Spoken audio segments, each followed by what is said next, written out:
நம்ம ஹீரோவை இன்ட்ரடியூஸ் பண்றாங்க. ஹீரோவோட பேர் வந்து குச்சி. இவன் வந்து ஒரு பெரிய கம்பெனியோட சிஇஓ. அது வந்துட்டு நம்ம மாற்று கருத்தே கிடையாது. அப்படிதான் இருப்பாங்க ஹீரோஸ்னாவே இல்லையா? அந்த மாதிரி அந்த சிஇஓக்கு ஒரு இன்ஃபர்மேஷன் கிடைக்குது.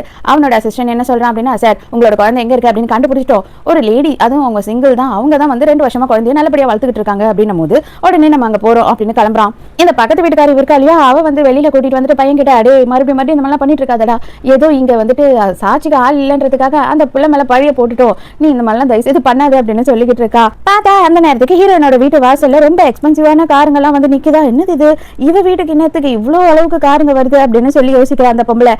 என்னடா இது, இவ்வளவு பேர் கோட்டு சூட்ட போட்டு வந்து நிக்கிறாங்களே அப்படின்னு ஹீரோயின் பதறி போயிடுறா. அப்பதான் வந்து ஹீரோவோட அசிஸ்டன்ட் சொல்றான், மேடம் நீங்க வளர்த்துக்கிட்டு இருக்க குழந்தை சாரோடதுதான், சார் வந்து இங்க சைனாலேயே 2வது பெரிய பணக்காரரு அப்படி இப்படின்னு சொல்லி இன்ட்ரடியூஸ் பண்றாங்க.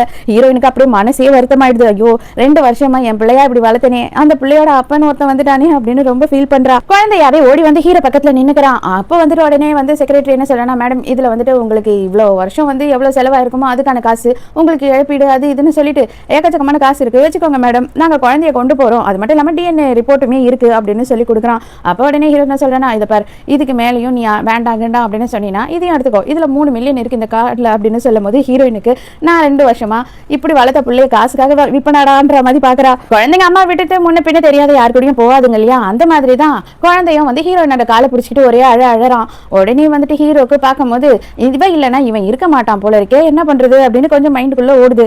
அடே பெருசை நான் தூக்குறேன், சிறுசை நீ தூக்குடா, பெருசை தூக்குனா சிறுசு தானா வந்துடும் அப்படின்னு சொல்லிட்டு ஹீரோயினா அலேக்கா தூக்கிக்கிட்டு போறான். அடே விடுறா என்ன அப்படின்னு சொல்லிட்டு அவ கத்துறா. எல்லாரும் கும்பல் சேர்ந்து நிக்கிறாங்க. அதை பார்த்த உடனே ஏன் புருஷன் பொண்டாட்டி சண்டையெல்லாம் யாரும் பார்த்தது இல்லையா, போங்க எல்லாரும் ஒத்தி அப்படின்னு சொல்லிடுறான். ஏன்னா யாருன்னா பிரச்சனை பண்ண போறாங்கன்றதுக்காக. இந்த பார், நீயாவே சைலண்டா என் கூட வந்துரு, ஏதாவது பிரச்சனை பண்ணணும் அப்படின்னு நினைச்சீங்கன்னா கண்டிப்பா உனக்கு தான் பிரச்சனை அப்படின்னு சொல்றான். ஹீரோயினும் அதுக்கு மேல எதுவும் பேசாம அப்படியே சைலண்ட் ஆயிடுறா.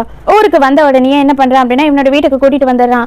இந்த மாதிரி ஹீரோயின் வந்து இங்க படிச்சா, அவளுக்கு கல்யாணம் ஆகிட்டதுக்கு அப்புறமா டிவோர்ஸ் ஆயிடுச்சு, அவளால குழந்தை பெற்றுக்க முடியாது, அது இதுன்னு அவளை பத்தின எல்லா டீட்டெயிலுமே ஹீரோக்கு தெரியுது. எப்படி நீங்க இதெல்லாம் கண்டுபிடிச்சிங்க அப்படின்னும் போது, நான் வந்து அதெல்லாம் கண்டுபிடிக்க முடியாத அளவுக்கு ஒரு ஆளு நினைச்சுக்கிட்டே என்ன அப்படின்னு சொல்லி நக்கல் அடிக்கிறான்.